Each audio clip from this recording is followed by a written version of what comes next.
And so today, yours truly said that he would finish up other homesteading projects and he would help us film and help us capture all the fun things that go on in the kitchen and show you how in the world do we go through 15 gallons of milk. How do we do it? In a week. In a week, every week. Crazy.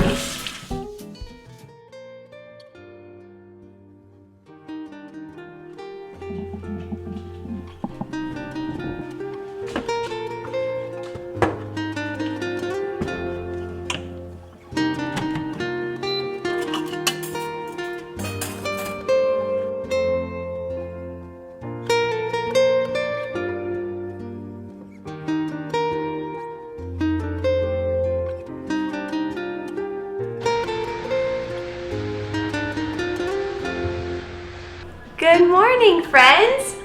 Welcome to my very busy, very working kitchen. I have always wanted to bring you guys along on kitchen days, but it is so go and so busy. Today is a huge dairy making day because my fridge is full. I just got rid of 3 gallons yesterday. I just skimmed off the cream of 3 gallons yesterday and gave the remainder to the pigs because it was a little bit older milk, and when I say older, I mean 1 week old.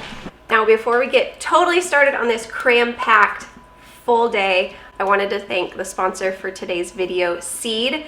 If you guys have been following me, you know that I use Seed as my probiotic. I use the DS1 Daily Symbiotic, and the reason that I fell in love with this company is because of all the research that goes behind their product and how they are going to bring the most quality product to us. So it's one thing when a product says probiotic, but then it hits your stomach and the probiotic dies when it hits your stomach acid. They have done research where they have found that 100% of their probiotic is found all the way down into the colon. Like, it gets all the way through you and it does not die. So I don't want to pay for something that's not doing anything. So I love the fact that I know that this is the quality probiotic that I need. If you've been following me, I just started sharing on how I've had tummy issues most of my life, and so this has been such a helpful tool for me, and I know a lot of you have been really enjoying it. So if you guys haven't enjoyed it yet, I take it for my tummy issues, but it is so good for our skin, for our heart, and there's so many other benefits that you can get from your probiotic beyond just our gut. But they have been finding, like, our gut is our second brain. Like, it is so important for us to take care of our gut.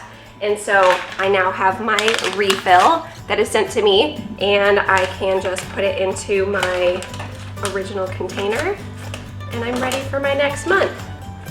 Isn't that fun? I do have to say on the label, it says open, refill your jar, and compost the pouch. Sorry, just one more reason to love them. Okay. Okay, I'll be taking that one today. Okay, I'm gonna pour it over here so I don't drop any.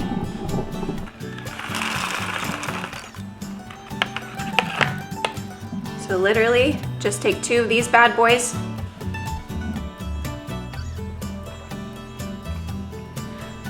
And I'm feeling great. Now, I'm excited a lot of you have enjoyed them because they gave me another discount code for you guys. So if you guys do want to try it and you're interested in getting it's a pre and probiotic. So that prebiotic is going to protect it and get it to where it needs to be effective. So if you guys want to try it and try it for 15% off of your first month, all you have to do is go and check out the link in the description below, and the code is PhilAlex15 and it's 15% off your first month. It's a great option. You guys are really going to love them. So let's get started on our day, and we will start by pulling bread out of the oven.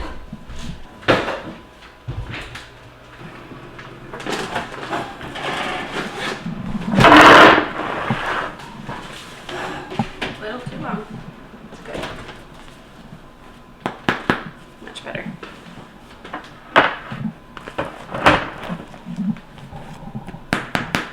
Okay, so when we pull it out, much better. Hear how hollow it is?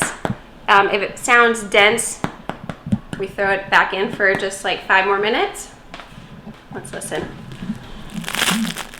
Oh, baby. Beautiful. Okay. Bread is done for the day. Bread was an extra. Bread was added on. So at this point, we kind of got a late start in the day. We're going to do as many dairy products as possible today. But if not, we can finish tomorrow. So let's get started by skimming the cream and get the butter started.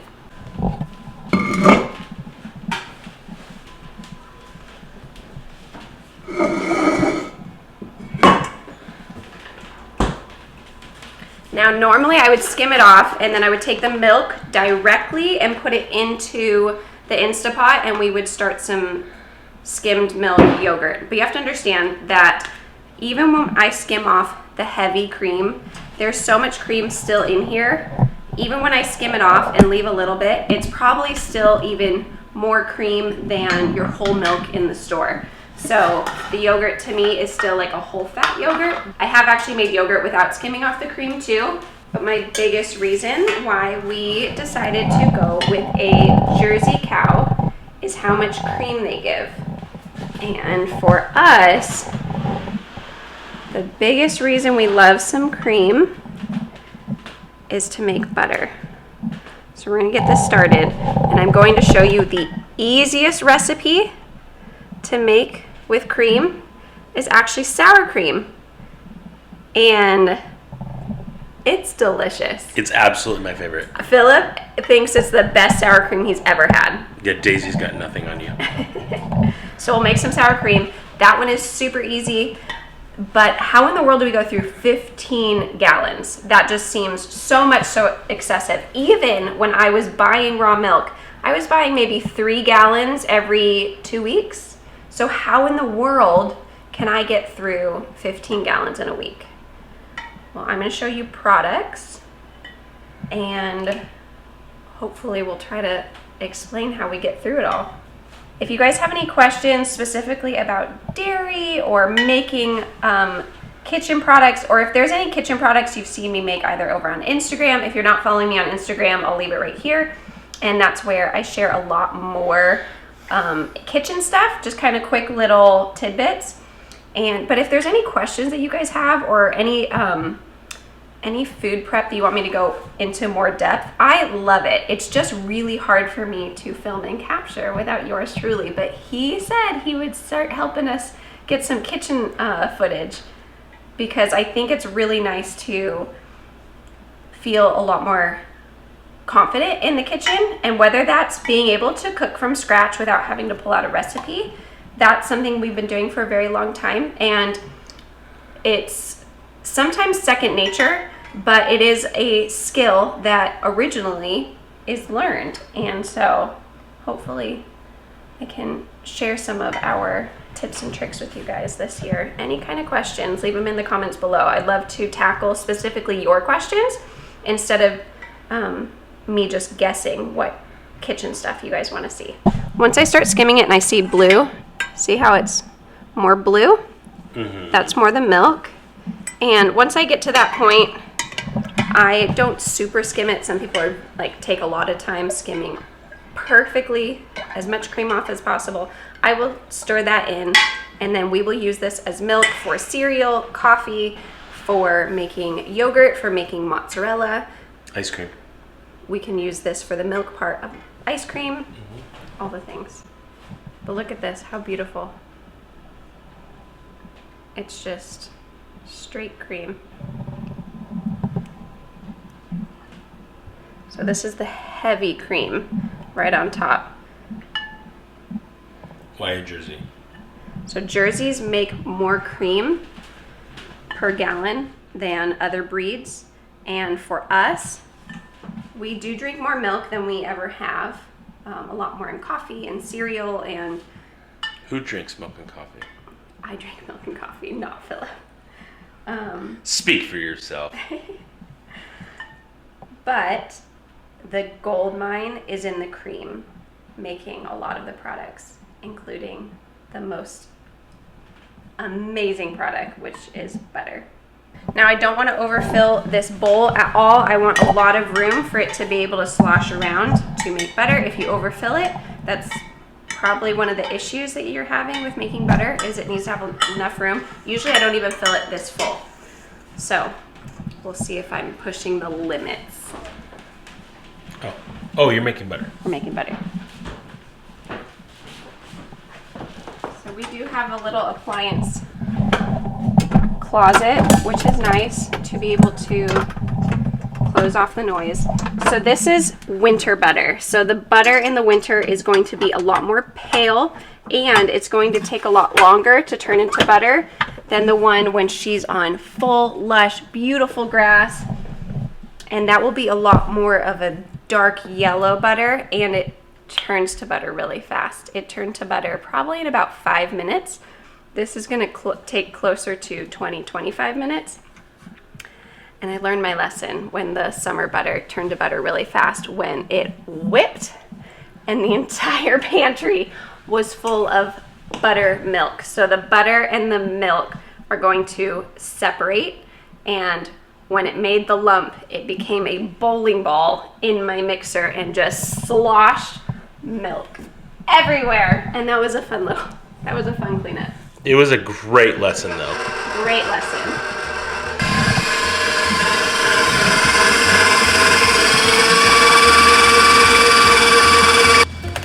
Okay, so tomorrow I'm hoping to make a whole huge batch of sandwich loaves, but I'm just going to make a few more artisan loaves. I'm making a lot of bread so I can freeze it and have it on hand and feel a little bit ahead on bread.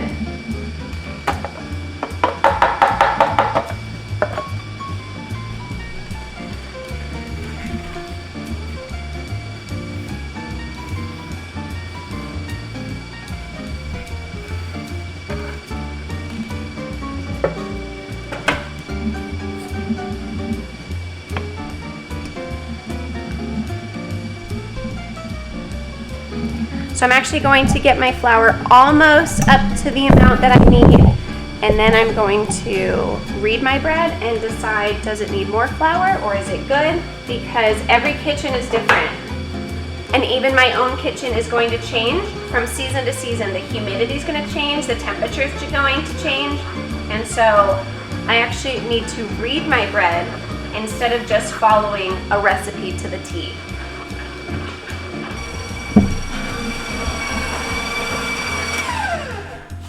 Nice butter, Mama. Thanks, baby. You're a champion. So I used to save the buttermilk that came when I made butter. And so all of that it's pretty sweet. It tastes good. It tastes very similar to milk, but it's not like a cultured buttermilk. So I did not culture the cream before making butter, so it's not cultured butter and cultured buttermilk. So I have recipes I need cultured buttermilk for, and this buttermilk byproduct of making butter just tended to sit in my fridge a lot. So I have just opted to giving this to our pigs. If you have chickens, if you let your raw milk clabber, which means it's kind of ferments on your counter, the chickens like that a little bit better because it kind of solidifies a little bit more and turns chunky, and the chickens like that. But the pigs will slurp this part right up. Now I'm just gonna wash the butter.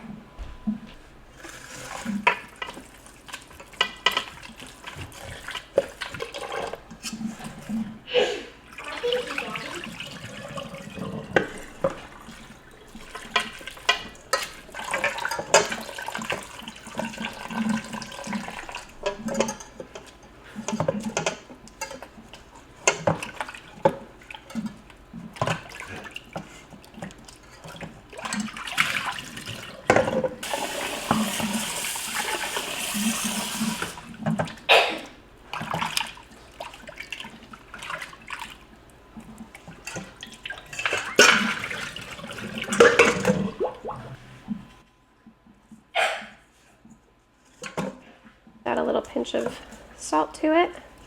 So actually adding the salt to the butter is going to help squeeze out some extra of the water. You do not have to salt your butter.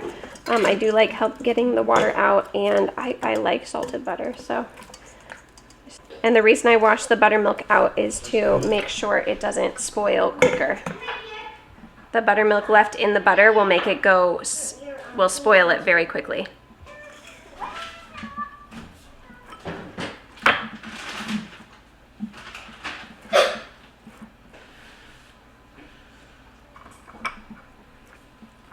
So this is the milk fridge. This is what I have to get through in a week.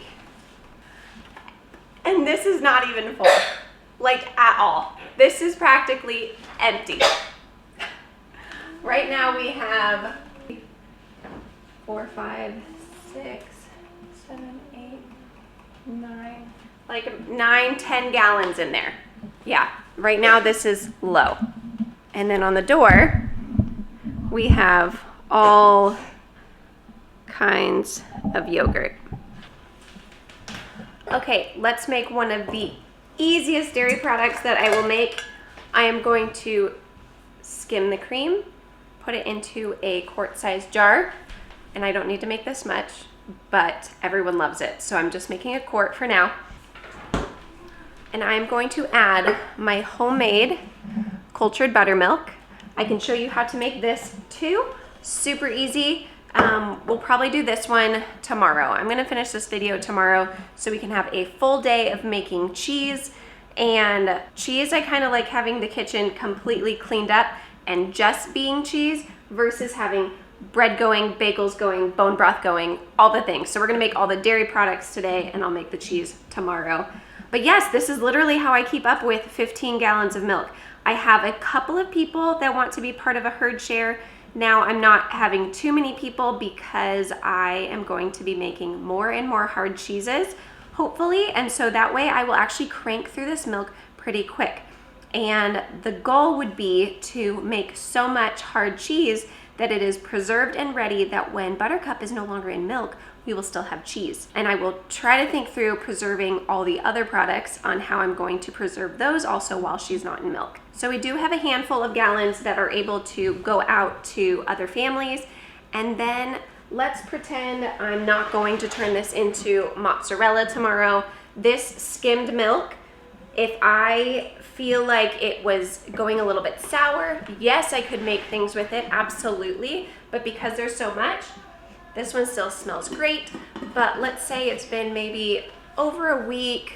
It really should last 2 weeks before it starts to sour. Now, this is where we could have a very long discussion between whether you're comfortable with raw milk or not. Now, I have talked to someone recently on really diving into why I am very comfortable with it and have done a lot of research, and she may not be, and that is perfectly great and fine. And what I loved about that conversation was we can leave that conversation where you get to choose what you're comfortable with. And with all the research I have done, I am very comfortable giving us our raw milk that goes from our cow in our backyard, that I see how she is taken care of, how she is cleaned. I watch out for any debris, and I am the one handling it. Now, but let's pretend I wasn't turning this into mozzarella and I started smelling it and started smelling sour. Now, if it smelled bad, that would mean that bacteria or something got into it, and that would be a contaminant, and we would get rid of that. But what's amazing about raw milk is that the enzymes that are in here, because it hasn't been pasteurized, they go and are the fighters for us. They go and attack the bad bacteria and eat at the bad bacteria. And so I'm not worried about having bad bacteria in it, but it will eventually start to sour, which is just changing it into a different product. So it wouldn't be a sour cream unless I let the cream go for a while, and it could naturally, slowly but surely turn into a soured cream. But let's say it turns a little bit sour, it's still a great product. I will give this to our pigs. So we do have pigs, so that is a great resource that replaces feed cost for us, and it also does not go to waste, obviously. Now, most people, I feel, mostly have chickens, and what I have understood is that if you let your milk clabber, which means you let this milk sit out, and it will eventually turn into a more yogurt consistency, that is where the milk will clabber. It is actually fermenting. Our ancestors did this beautifully and understood it very well. Unfortunately, our culture is so far removed, we don't even understand the clabbering process. But the clabbered milk is easier for the chickens to eat. But honestly, my chickens would drink it as milk, because when I'm milking sometimes, I will see them go and peck and they will get a mouthful of my milk. Now, because chickens scratch through a lot of places that I don't want to drink, that milk ends up going to the pigs. So we do not consume that milk. So it's a big bummer when my chickens drink my milk, but they do like it. So I could just give it to them. It's just the pigs won't let them to it. The pigs will eat it first. Right now we have our pigs and our chickens in the same electric fencing. So the chickens get to go free range and go find their food. But when we bring milk into the big shared community bin, yeah, the pigs are pigs. Oh, sometimes I look at my timer, I'm like, what one is that for? That one was to fold my bread. So this is, again, super thick cream. Oh, I wish you could just see it up close. Solid. And when I make sour cream, I like to take inventory and take my oldest milk, because that one is going to go on its way to sour eventually. And so since I'm turning it into a soured product, I just like using my oldest product that's in my fridge. I usually tend to not have something over a week because I need to deal with this milk because I only have one milk fridge. Now, my friends that have multiple cows, I truly don't know how they do it unless they probably have more than one fridge. Now, when you're skimming it, you can watch it. You can see where that cream line is. Now, it's deceiving right for you guys, maybe because it's right on the curve, but that's actually not the curve. That's the cream line right there. And so I'm just going to be skimming the cream down to that point. Now, I should have made this yesterday. We're going over to a friend's house for a taco night, and I just gave away our quart of sour cream because we were doing a cleanse and we weren't consuming any of our dairy products, hence why I'm in such a need to get this dairy day accomplished. I did make some dairy products while I was doing a cleanse, which sounds crazy, but it was just fun. I had to just not think about it as this is stuff I get to eat now. It's just stuff I get to have later. I gave away our sour cream, and it's super easy that I said, take it. But we're going to taco night. I should have done this yesterday and brought, how fun would it be to show up to a party and you say, I'll bring the sour cream. So I'm not going to try to skim every single last drop. These 3 gallons are now ready for mozzarella tomorrow. I just do a skimmed mozzarella so then I can freeze it and have it ready to be shredded onto pizzas. If I'm going to eat it this summer with fresh tomatoes, I will probably leave the cream on it and make a nice sliced mozzarella, a little bit fluffier.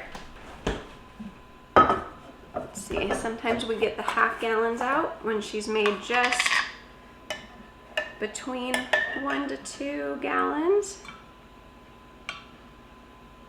Oh, mama, come to mama.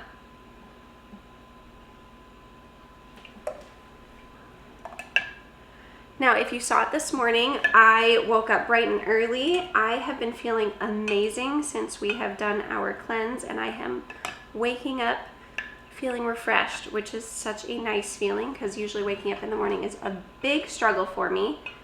I have a lot of difficulty waking up, and so I was out bright and early milking the cow.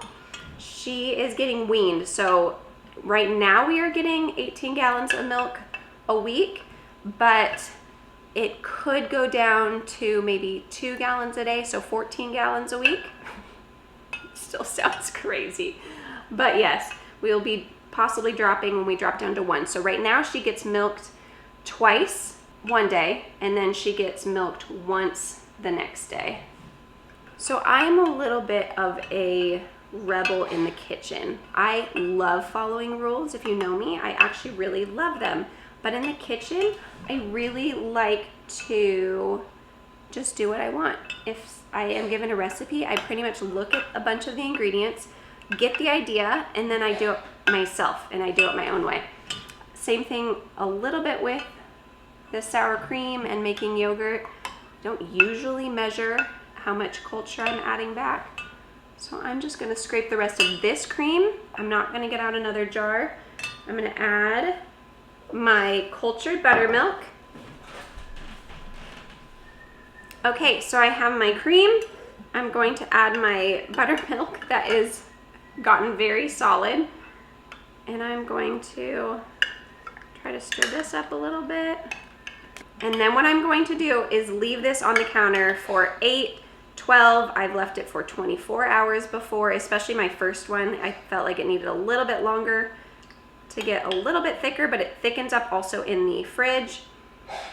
And all I'm going to do is label.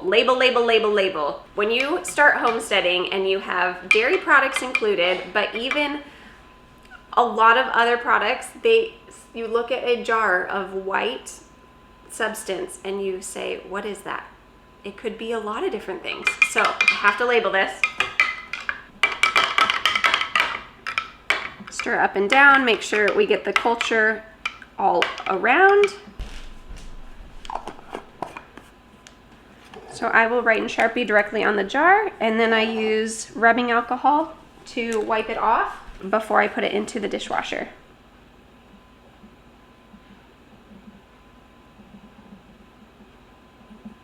And then we always want to date it. So I usually choose to leave my products that are culturing just next to the refrigerator, and I will tend to them. I will check on it tonight, see if I feel like it's thick enough. If not, I'll let it go till morning, and then I'll go ahead and put it in the fridge, and it is amazing. Okay, we are just gonna make a quick little side to bring to dinner tonight.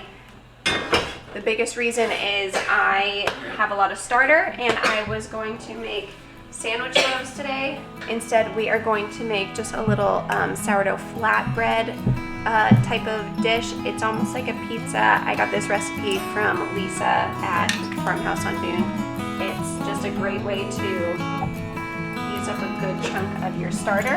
Our family loves the taste. So for us, we're trying to get away from oil, and so this is actually homemade rendered lard that I did.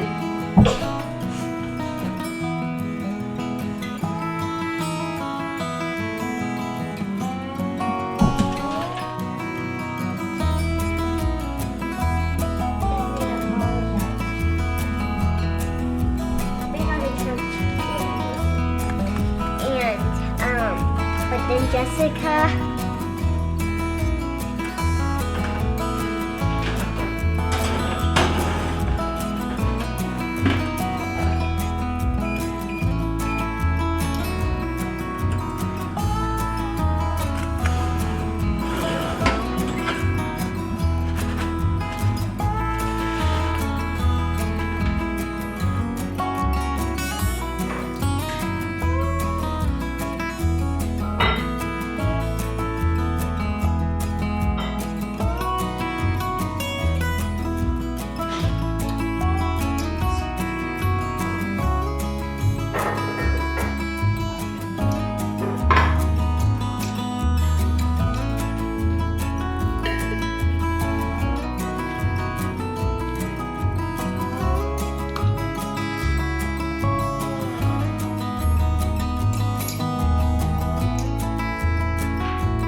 Cassidy, now you have to admit to Daddy, what did you do?